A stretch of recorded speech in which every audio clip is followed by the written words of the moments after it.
বিশ্বকর্মা পুজোর দিন রাত 9:45 নাগাদ নবদ্বীপ শহরের রামকৃষ্ণ মঠ এলাকায় এক দম্পতিকে ধাক্কা মেরে পালিয়ে যাওয়ার চেষ্টা করে এক টোটো চালক।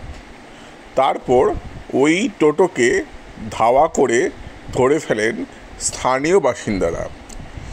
তারা নবদ্বীপ থানায় খবর দিলে ঘটনাস্থলে পৌঁছায় পুলিশ ও ওই টোটো চালককে গাড়ি সহ আটক করে। মানে আমি রাস্তা দিয়ে যাচ্ছিলাম, আমি টোটো ঘুরে আসতে থেকে একটা মহিলা পাশে ছিল, ওকে মেরে দিয়ে মোবাইল ফেলে দিয়েছে। তারপরে কি পালাচ্ছিল? তারপরে এখানে ছিল যে সবাই ছেলেপিলে ধরা হয়েছে, কেন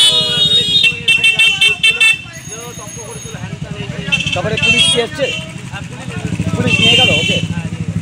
আচ্ছা আচ্ছা, তুমি এখানকার এটা কোন জায়গাটা? রামকৃষ্ণ মঠ।